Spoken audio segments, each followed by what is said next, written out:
Saya ingin baca dalam satu terjemahan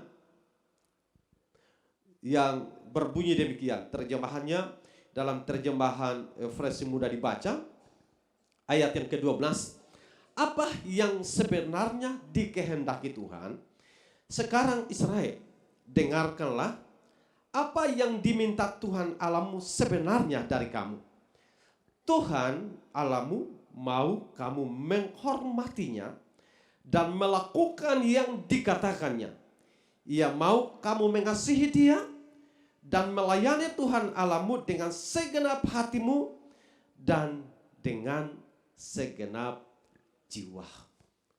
Bapak Ibu Saudara yang dikasihi Tuhan, sebuah pertanyaan sederhana. Apa yang Tuhan minta darimu? Pertanyaan ini, apakah kita tahu jawabannya? Apa yang Tuhan minta darimu? Pertanyaan sederhana kiranya ini akan menolong kita dalam beberapa waktu ini untuk kemudian kita coba merenungkan, apa sih jawaban saya, apa sih jawaban Tuhan? Dan apa yang sudah kita kerjakan selama ini, apa yang Tuhan minta darimu? Pertanyaan lanjutnya, apa sih jawaban kita terhadap Tuhan? Mungkin kita memiliki jawaban yang berbeda-beda terkait dengan apa yang Tuhan minta dari saya dan saudara. Jawaban mungkin mirip ada di antara kita semua. Tapi baik kita akan coba untuk lebih memperhatikan secara seksama apa yang Tuhan minta dari saya dan saudara dalam teks yang kita baca bersama. Sebenarnya sudah menjelaskan kepada kita apa yang Tuhan minta dari saya dan saudara.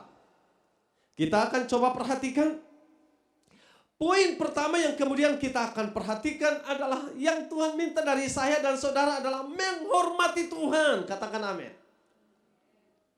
Tuhan minta kita menghormati Tuhan. Yang terbiasa menghormati Tuhan pasti akan terbiasa juga menghormati sesama. Dan ketika dia sudah terbiasa menghormati sesama, maka itu akan membudaya dalam hidupnya. Dan setiap kita dituntut, setiap kita diajak untuk harus bisa menghormati Tuhan. Dan orang yang sudah terbiasa menghormati Tuhan pasti akan terbiasa juga menghormati sesama. Katakan kiri kanan, Alesu menghormati sesama kasih. Kita diajak untuk menghormati Tuhan. Tapi juga yang sudah terbiasa menghormati Tuhan akan terbiasa menghormati juga sesama. Apalagi yang lebih tua. Yang anak-anak, Alkitab jelas, hormati orang tua. Supaya apa?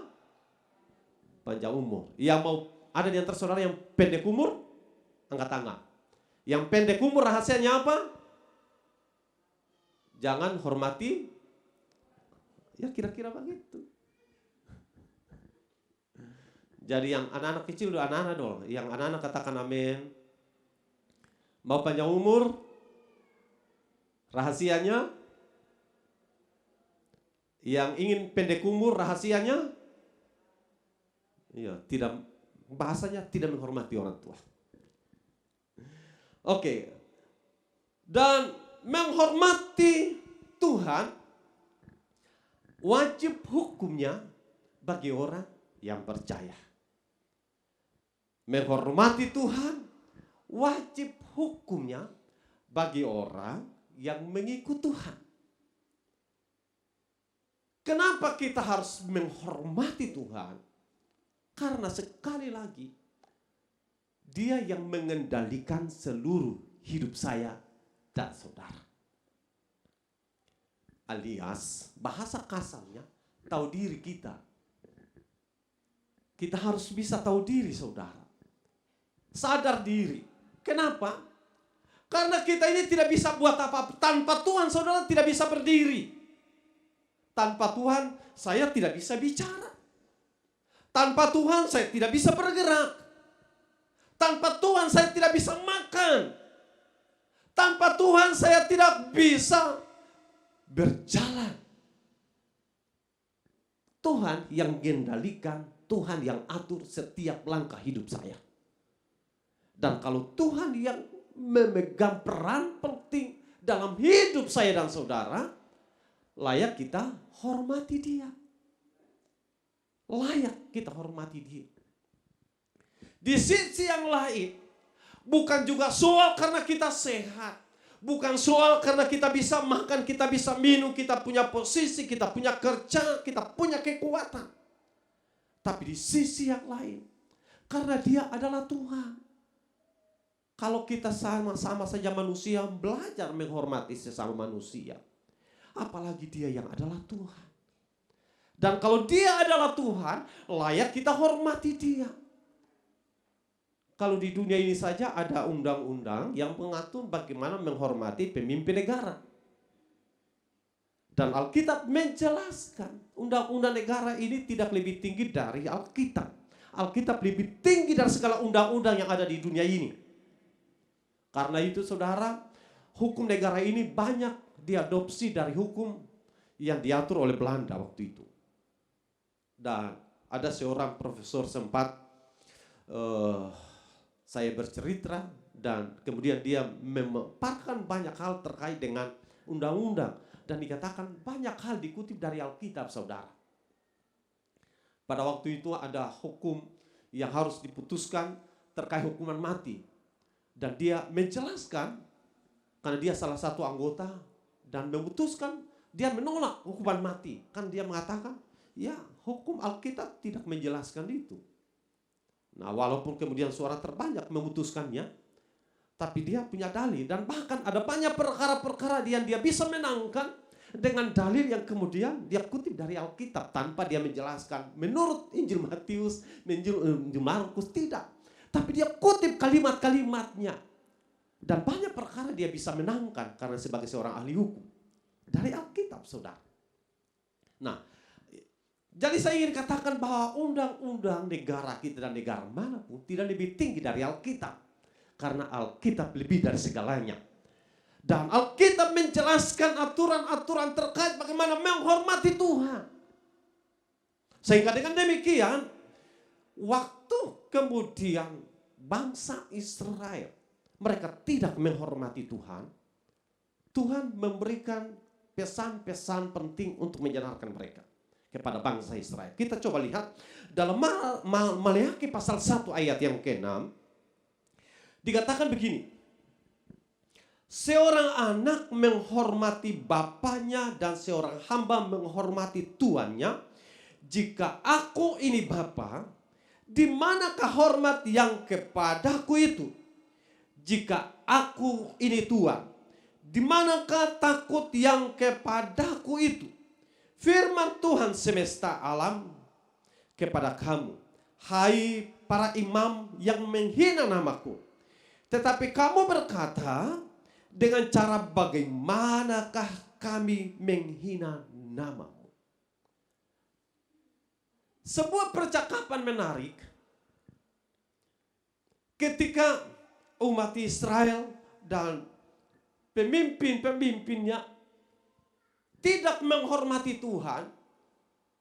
Tuhan mengatakan bahwa kalau saya adalah Bapa, di mana rasa hormatmu? Kalau saya adalah Tuhan, di mana rasa hormatmu? Muncul pertanyaan seperti umat Tuhan tidak sadar akan kesalahan. Dan ini sebenarnya fatal. Kalau orang melakukan kesalahan dan tidak sadar akan kesalahannya, itu fatal, saudara. Kalau dia tahu melakukan kesalahan dan dia sadar akan kesalahannya, itu baik. Tapi kalau dia tidak tahu kesalahannya, itu fatal sebenarnya. Saya kemarin bercakap-cakap dengan seorang teman, dan ada seorang misionari yang mengendarai mobil di Ambon bersama dengan seorang hamba Tuhan di sampingnya, dan kemudian mereka berjalan dari jalan Urmesing melewati RRI, terus harusnya turun ke Soema kan. Misionari ini tidak tahu, dia lurus ke arah Batu Meja, arah Polda Lama. Pas di depan ada polisi. Untungnya mereka tidak dikena sanksi, mereka hanya diminta putar balik. Dan itu fatal sebenarnya. Karena pasti bisa terjadi ketabrakan kalau dengan kecepatan masing-masing. Apalagi yang tidak tahu merasa diri benar. Sehingga dia balap saja. Tidak sama. Dalam hidup ini kalau kemudian kita salah dan tidak sadar kesalahan, itu fatal saudara. Apalagi sudah salah merasa diri benar. Nah, umat Tuhan ini melakukan kesalahan, tapi mereka rupanya tidak sadar. Dan mereka kemudian bertanya dengan cara bagaimana kami tidak menghormati. Kita baca selanjutnya. Dalam Maliaki pasal 2 ayat 2. Jika kamu tidak mendengarkan dan jika kamu tidak memberi perhatian untuk menghormati namaku, firman Tuhan semesta alam, maka aku akan mengirimkan kutuk ke antaramu dan akan membuat berkat-berkatmu menjadi kutuk. Dan aku telah membuatnya menjadi kutuk sebab aku ini tidak memperhatikan. Saudara perhatikan, jadi dalam konteks perjanjian lama ini bahaya. Umat yang tidak menghormati Tuhan bahayanya luar biasa. Dalam konteks perjanjian baru, kita lebih cenderung mengatakan kasih karunia. Dan bicara kasih karunia tidak layak kita terima, tapi kita diberikan. Tapi sekali lagi, jangan sampai kemudian kemerdekaan itu kita gunakan untuk hal-hal yang kemudian justru tidak menghormati Tuhan. Nah, apa yang kemudian umat Tuhan ini bertingkah sehingga mereka tidak menghormati Tuhan? Dalam Imamat pasal 22 ayat 19 sampai dengan ayat yang ke-22. Di sana ada aturannya. Aturan korban binatang yang harus dibawa. Saya ingin baca dulu supaya kita bisa mengerti. Mulai ayat yang ke-19, Imamat pasal 22. Inilah pemberian yang dibawa orang itu karena mereka sesungguhnya mau memberikannya kepada Allah. Jika pemberian itu seekor lembu atau domba atau kambing, hewan itu jantan yang tidak bercacat, dan jangan diterima sesuatu persembahan yang bercacat, aku tidak menerimanya. Mempersembahkan korban persekutuan kepada Tuhan. Korban persekutuan itu membayar janji Kristus yang kamu buat, atau pemberian itu khusus ingin kamu berikan kepada Tuhan, itu dapat seekor lembu atau domba, tetapi sehat dan tidak bercacat. Saudara, saya baca dalam terjemahan yang lain. Tapi sekali lagi dari gambar ini menjelaskan bahwa tidak boleh yang bercacat.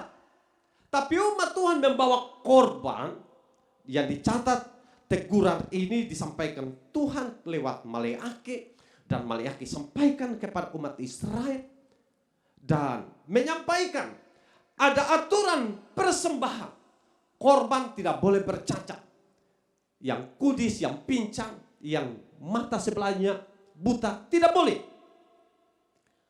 Dan kalau dalam kitab Maleaki saudara baca keseluruhan, saudara akan temukan banyak mereka mempersembahkan korban. Pemimpin-pemimpin, para imam yang dibawa korban itu yang harusnya yang sehat. Justru yang sehat diganti dengan yang sakit, yang cacat. Mereka sudah tahu aturannya, tapi mereka coba bawa yang tidak sempurna, yang cacat, yang sakit. Mereka bawa. Akhirnya Tuhan harus menegur dengan menyampaikan firman ini lewat Maleaki, untuk mengingatkan bahwa sikap ini adalah sikap yang tidak harus dipertahankan. Sikap ini adalah sikap yang tidak patut. Sikap ini sikap yang tidak boleh diteruskan. Dan ini adalah sikap yang tidak boleh dipertahankan. Namun sekali lagi seperti yang sudah tadi saya sampaikan, umat ini rupanya mereka tidak sadar akan kesalahan ini. Dan Maleaki menyampaikan bagian ini oleh firman Tuhan. Kata menghormati Tuhan bagian yang penting dalam konteks kata tentang persembahan, dan kita akan mengatakan bagaimana persembahan yang dimaksud dalam perjanjian lama, korban yang dibawa, dan cara korban binatang yang dibawa. Kita tentu akan mengatakan maksud perjanjian lama tentang korban binatang karena yang dibutuhkan adalah darah. Dan selalu ada hubungannya dengan korban perjanjian baru yang kita kenal dengan Kristus sebagai anak domba Allah yang mempersembahkan korban tanpa cacat. Yang selalu gambaran korban perjanjian lama binatang itu selalu mengarah kepada korban Kristus. Cacat dan tidak boleh ada luka atau tidak boleh ada sakit di perjanjian lama berkaitan dengan aturan binatang-binatang yang dibawa. Karena berkaitan dengan Kristus anak domba Allah yang sempurna. Tidak boleh ada cacat atau celah. Yang dimaksud adalah terkait dengan kekudusan. Dan kita semua sepakat untuk mengatakan sampai Kristus mati di atas tiang kayu salib, Dia tetap menjaga kekudusannya. Artinya dia tidak berdosa. Karena dia adalah Allah. Dan dalam kemanusiaan dia menjaga kekudusannya. Dia terus melakukannya sampai dengan selesai. Kita juga harus dapat mengatakan kepada Tuhan hari ini.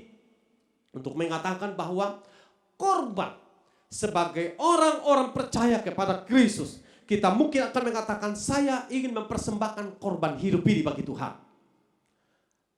Tetapi apakah saudara bisa dapat mampu mempersembahkan korban hidupmu kepada Tuhan secara seutuhnya?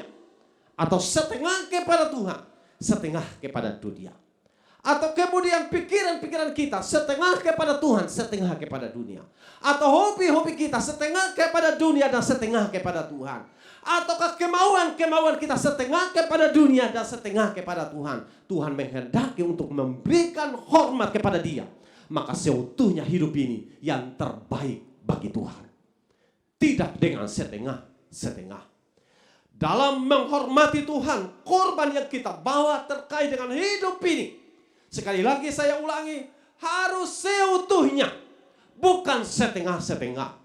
Tapi korban yang seutuhnya selalu akan menjadi korban yang menyenangkan Tuhan. Amin. Kita perhatikan selanjutnya.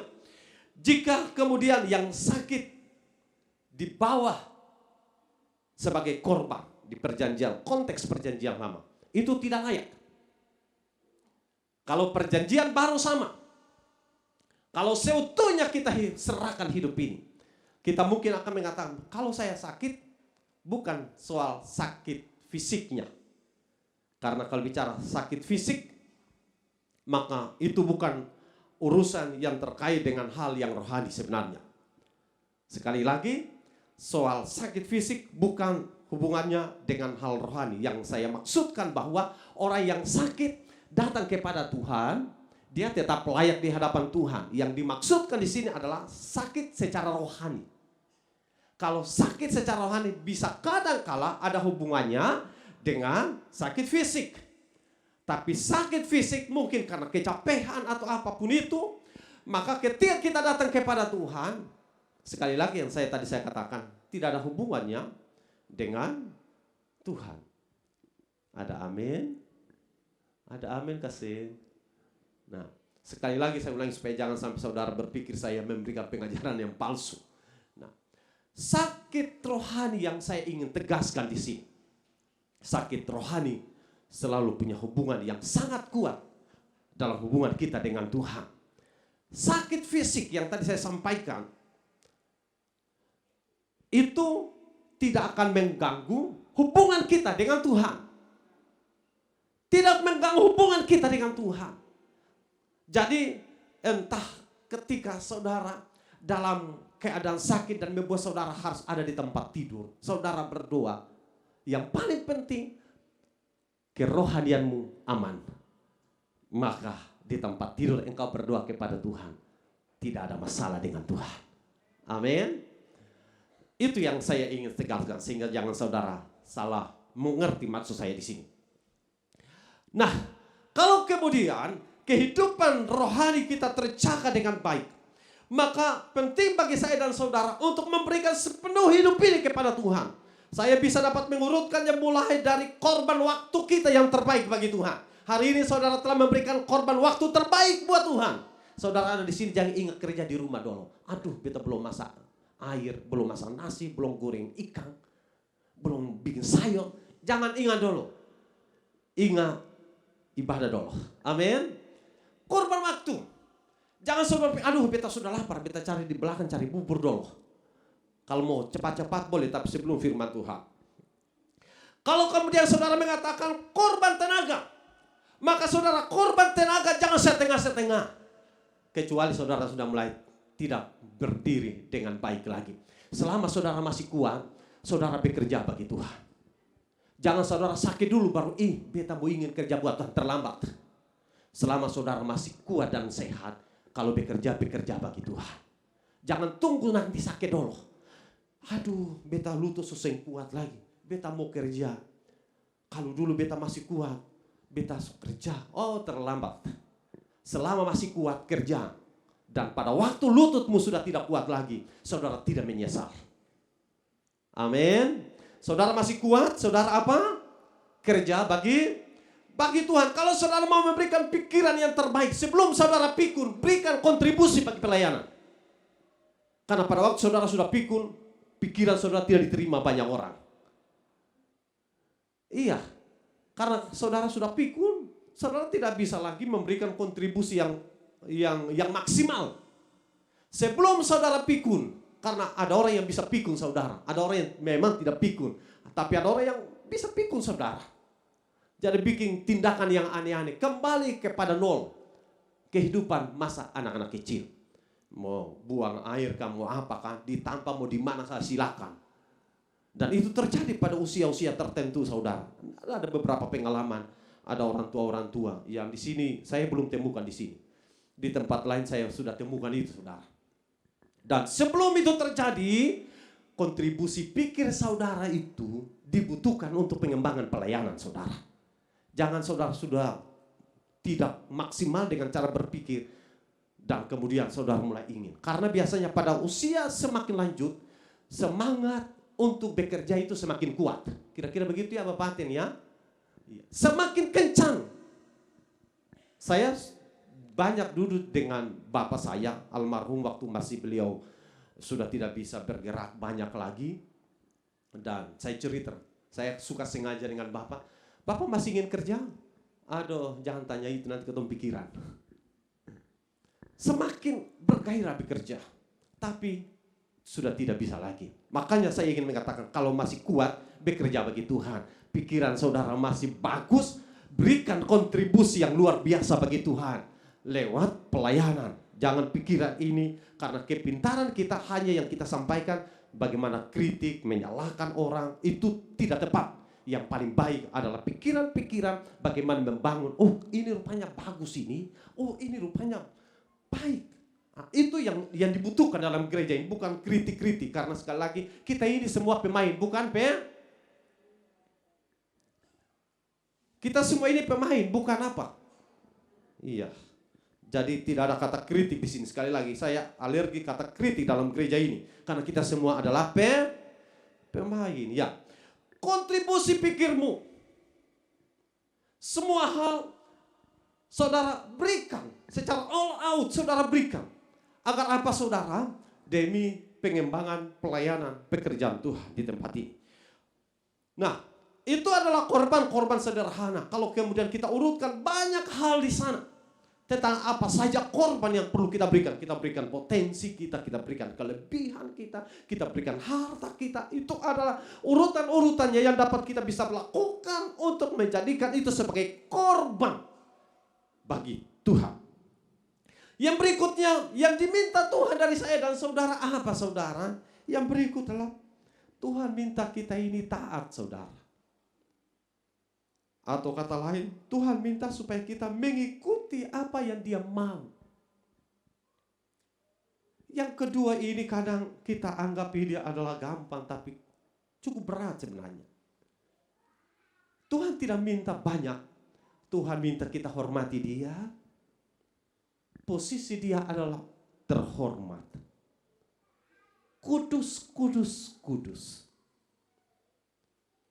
Dan semua makhluk patut menyembah Dia. Pohon-pohon ikut menyembah Tuhan. Semua ciptaan Tuhan ikut menyembah Dia karena Dia layak dihormati. Bagian yang kedua, karena dia layak dihormati.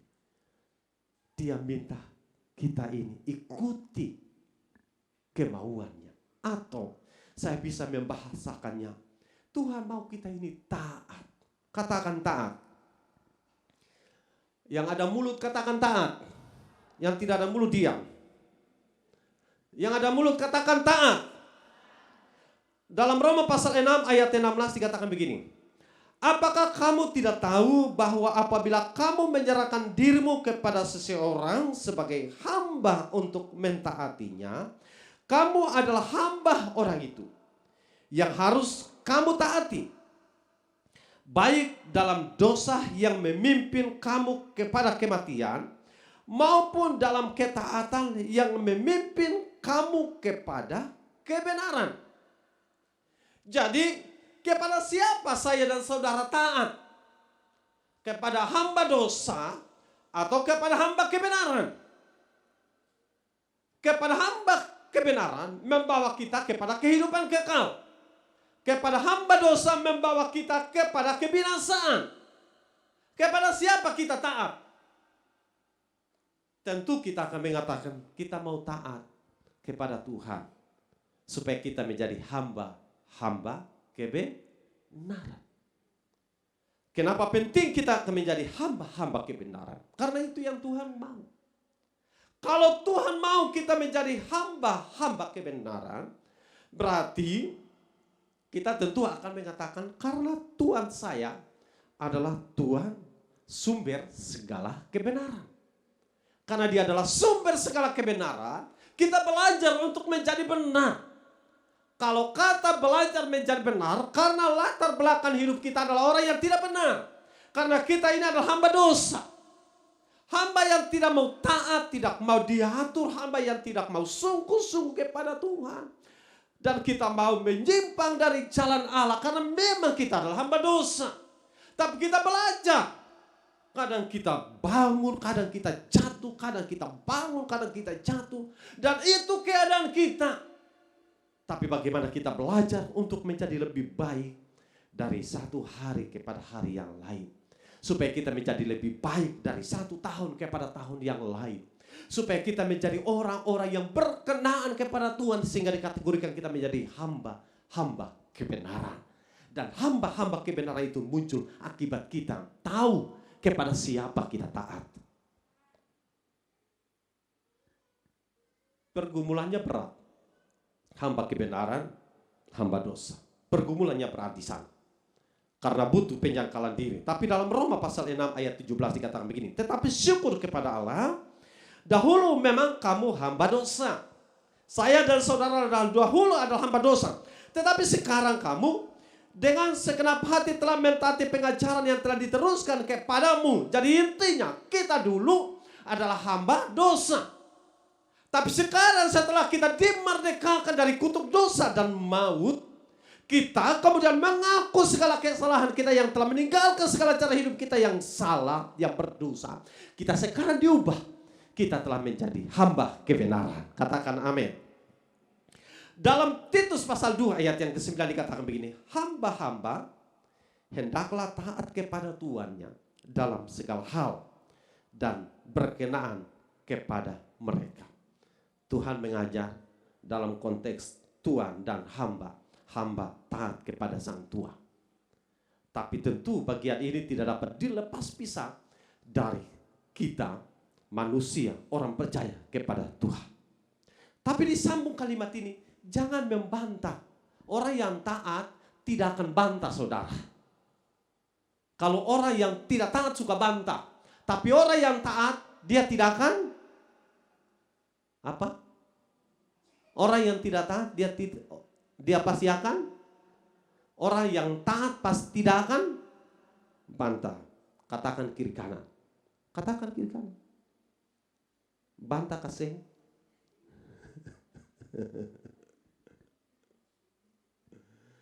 Yang taat pasti tidak bantah. Saudara pikir dalam hatimu. Dan renungkan. Benarkah saya ini suka bantah? renungkan dirimu. Orang yang taat tidak akan bantah. Orang yang suka bantah, suka tidak taat. Jadi kunci rahasianya taat, tidak bantah. Tidak taat, suka bantah. Renungkan saja. Saya tidak tahu saudara suka bantah, saya beta bicara saja. Dalam Yehezkel pasal 11 ayat 19, ini doa kita semua kiranya. Dikatakan begini. Aku akan memberikan kepadamu hati yang lain dan roh yang baru di dalam batin mereka. Juga aku akan menjauhkan dari tubuh mereka hati yang keras dan memberikan memberikan mereka hati yang taat.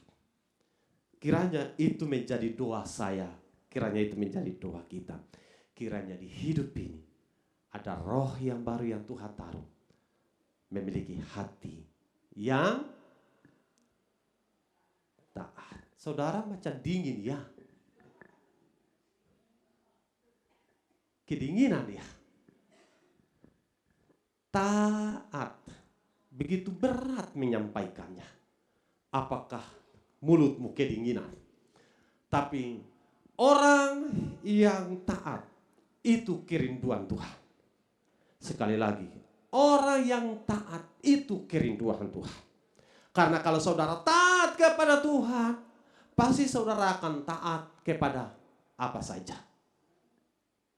Yang dimaksudkan kepada apa saja itu bukan kepada hal-hal yang buruk tentunya. Karena Tuhan selalu mengajarkan hal-hal yang terbaik, bukan hal-hal yang buruk. Kita sedang berbicara dalam konteks hal-hal yang terkait dengan Tuhan, bukan hal-hal yang lain. Orang yang taat selalu akan melakukan apa yang terbaik yang Tuhan mau. Dan itu artinya di kantor kah, di sekolah kah, di kampus kah, di tempat pekerjaan kah, orang yang taat dia akan melakukan yang terbaik.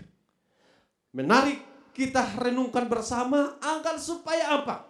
Kalau sampai hari ini manusia kita ini kecenderungan untuk tidak taat. Termasuk saya. Jadi bukan hanya saudara, termasuk saya. Kecenderungan jangan taat. Tapi kita berdoa, Tuhan berikan kita hati yang taat.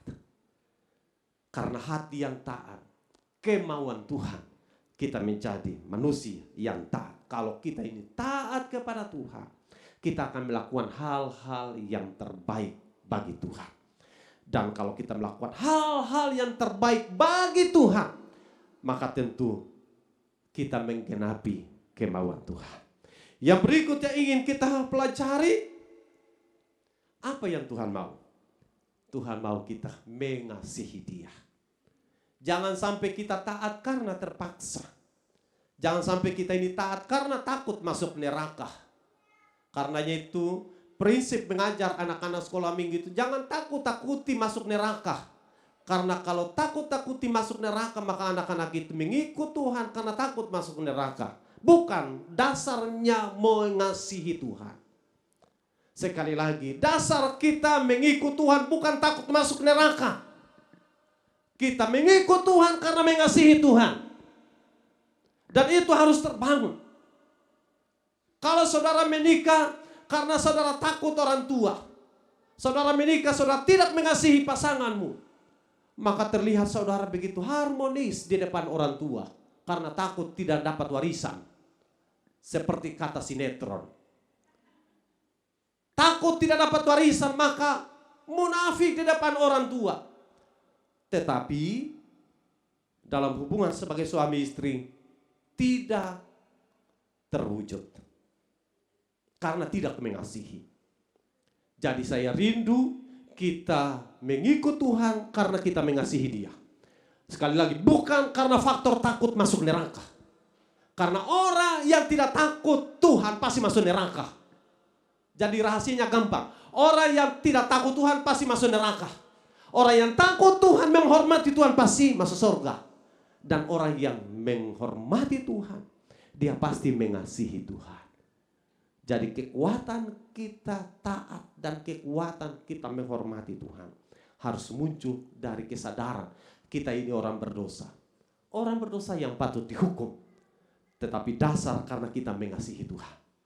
Karena mengasihi Tuhanlah, maka membuat entah cuaca lagi hujan kah, entah kondisi kita baik-baik kah, entah ekonomi kita ini baik atau tidak, entah karena keadaan di dalam rumah tangga ini kacau balau, no problem. Yang paling penting kita terus mengasihi Tuhan. Karena di saat kita mengasihi Tuhan, Tuhan akan curahkan kekuatan baru atas kita. Kekuatan yang paling penting yang kita peroleh adalah damai sejahtera. Sehingga semua hal boleh hilang dari hidup saya dan saudara.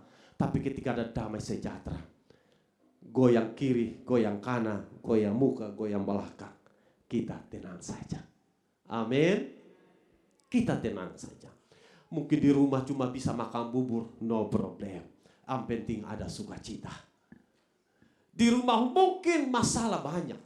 Di kantor banyak juga. Di jalan apalagi. Tapi kita tetap tenang karena kita tahu ada Tuhan bersama dengan saya dan saudara.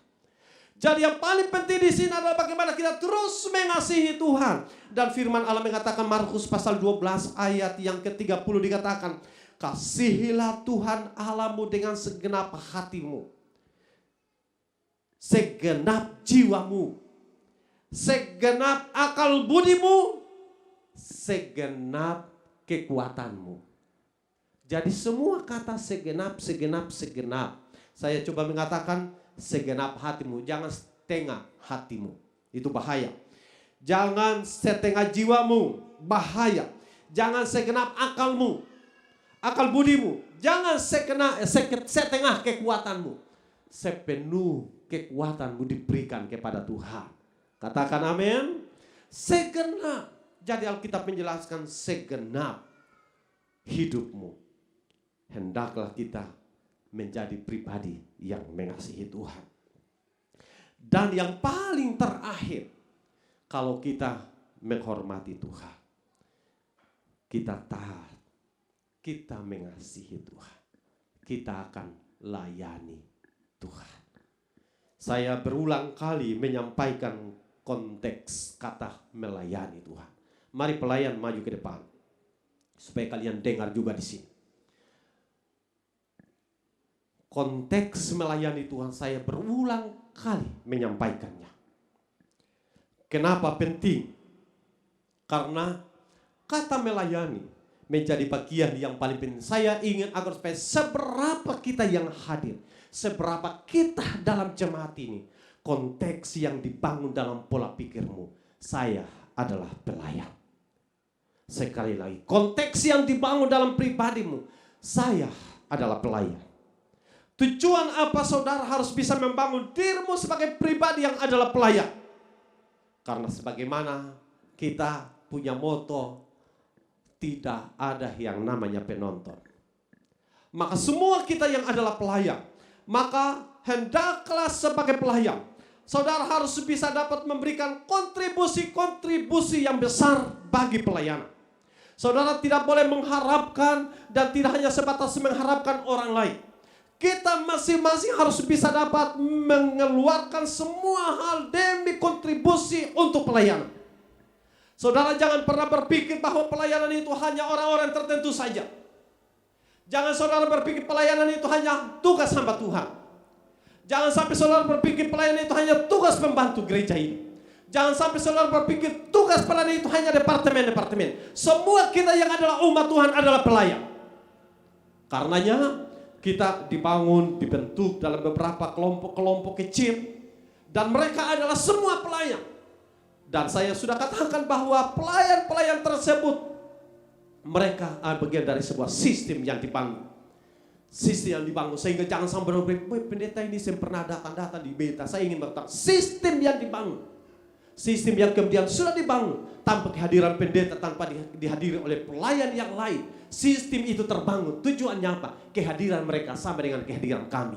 Itu yang kemudian saya ingin sampaikan. Sehingga jangan sampai kemudian saudara berpikir selalu harus pendeta. Saya pernah katakan, kalau ada di antara saudara yang sakit dan ada jemaat yang tahu, saudara berdoa, saudara punya otoritas di sana untuk berdoa.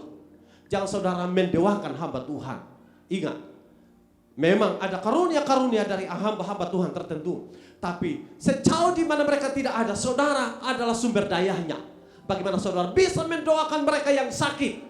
Saudara bisa mendoakan mereka yang bahkan bisa mereka kira suka setan. Karena saudara diberikan otoritas. Sepanjang 10 malam kita telah berdoa bersama. Untuk bagaimana Roh Kudus dicurahkan buat saya dan saudara.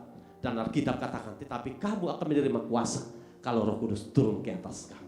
Bukankah kalau Roh Kudus telah turun di atas saya dan saudara, dan Roh Kudus berdiam di hati saya dan saudara, bukankah kamu telah menerima kuasa itu? Amin. Kalau saudara telah menerima kuasa itu, apakah fungsi dari kuasa itu? Tujuannya saudara melayani. Karena kuasa diberikan supaya kita melayani. Jangan kemudian saudara melepaskan, pelayanan itu untuk orang-orang tertentu dalam gereja ini. Saya ingin meluruskan, pelayanan itu tugas saya dan saudara. Katakan amin dulu. Pelayanan itu tugas saya dan saudara. Dan gereja itu dibangun sebuah sistem. Karenanya itu ada gembala sidang, ada pembantu, ada departemen-departemen, ada pengurus-pengurus KKA dan macam-macam. Sistem yang dibangun. Dan karenanya saya minta, saya harap, saya tidak tahu, saya belum pernah mendengar keluhan KKA atau pengurus, pemimpin KKA. Tapi ingat saudaraku, kehadiran mereka adalah sebuah sistem. Jadi kehadiran mereka sama kehadiran kami. Jadi jangan sampai saudara berpikir kehadiran mereka tidak sempurna. Sekali lagi sistem yang kemudian kita belajar membangunnya. Nah, melayani. Sebab seorang pelayan harus bisa dapat terus berkomitmen. Seorang pelayan harus bisa tetap menunjukkan kerendahan hati. Seorang pelayan harus bisa dapat tetap taat. Seorang pelayan harus bisa tetap menunjukkan komitmen menghormati. Dan seorang pelayan harus bisa memiliki kesaksian hidup. Sekali lagi, seorang pelayan harus tetap bisa menunjukkan kesaksian hidup. Karena apa saudara? Matius 5 ayat 16 dikatakan begini.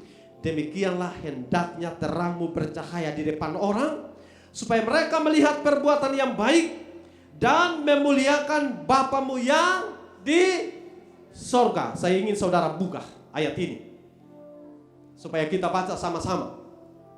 Matius pasal 5 ayat 16. Saudara sudah dapat? Yang belum dapat jangan katakan amin. Matius 5 ayat 16. Semua sudah dapat? Kita baca dengan sungguh-sungguh. 2, 3. Demikianlah hendaknya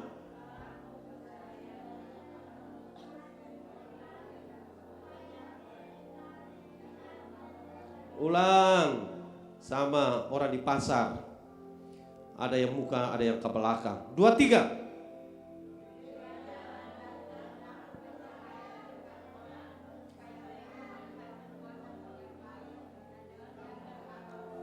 Dan memuliakan Bapamu yang di sorga. Perbuatanmu yang baik. Memang ingin saya sampaikan bahwa perbuatan baik tidak membawa kita ke sorga. Tapi perbuatan baik, Alkitab katakan, supaya Bapa di sorga dipermuliakan. Sekali lagi, kita tidak mengadopsi doktrin perbuatan baik atau usaha. Dalam kitab Efesus menjelaskan, kita diselamatkan bukan karena usaha. Kita diselamatkan bukan kerja keras. Itu pemberian Allah. Tapi perbuatan baik dari orang-orang yang percaya. Perbuatan baik dari pelayan-pelayan Kristus. Bapa di sorga dipermuliakan. Artinya apa? Selaku pelayan, berat tanggung jawab ini. Selaku anak Tuhan, berat beban ini. Tapi mau atau tidak mau, sebagai ahli waris kerajaan Allah, kita harus siap memikul tanggung jawab ini. Pelayanan menjadi bagian dari tugas saya dan saudara. Untuk apa? Untuk menyenangkan Tuhan. Kiranya Tuhan akan tolong dan memberkati kita semua lewat kebenaran firman Tuhan.